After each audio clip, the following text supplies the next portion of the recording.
Hello friends, this is Shalini Advocate representing SJ Law Firm. This is a part 2 of the continuation of the precautions to be taken at the time of purchasing property. So in the last video I have discussed why in spite of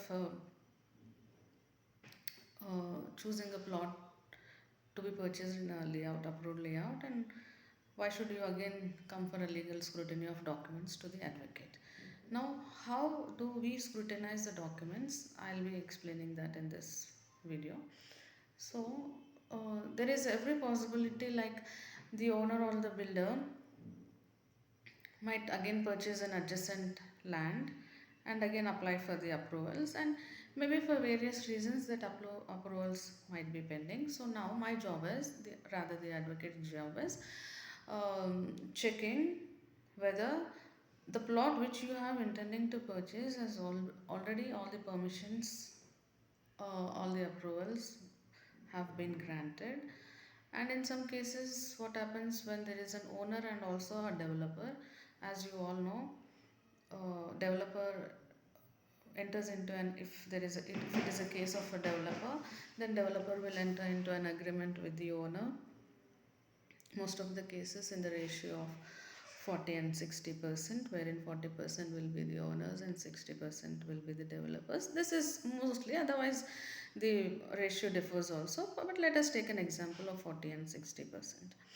So in that case what happens is, when they enter into a development agreement, they'll just mention 40% is owners and the 60% is developers.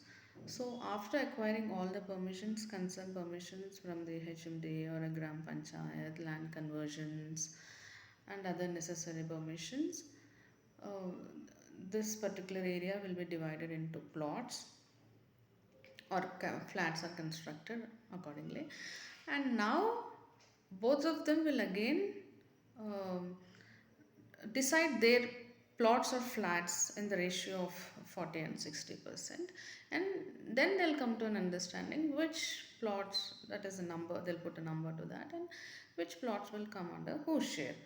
So subsequently for that again they'll enter into a supplementary agreement wherein all the plot numbers or the flat numbers are mentioned as per the decided ratio. So the advocate's job, that is a legal scrutiny person's job, is to check whether uh, the supplementary agreement has been executed, and now to see the plot which you are purchasing comes under whose share. If suppose it comes under the owner's share and there are a number of owners, sometimes it happens that there are more than one owner. In that case, who is the competent person to execute a sale deed in your behalf?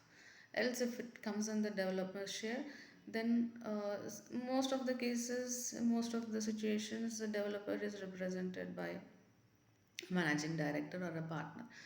So I have to check who is the competent person again there who represents the firm, a developer's firm, who is a competent person to execute a sale deed, and in what capacity and what is the authority he has.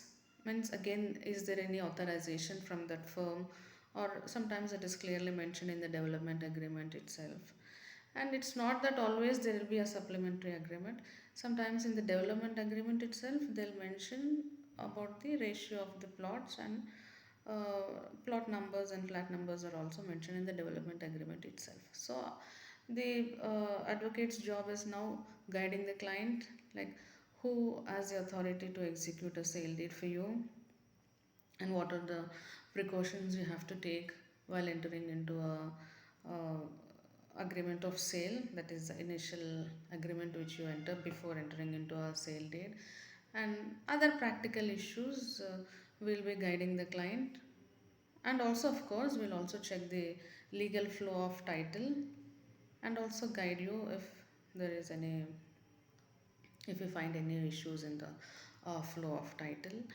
And lastly, what we do is we check all the documents which have been provided to us with the latest EC, and see that whether there is any other discrepancies scribbled up in the documents or all the documents are good. So, and finally, we'll give our opinion. What are the risks, or it's 100% you can go through the purchase of the document. Thank you.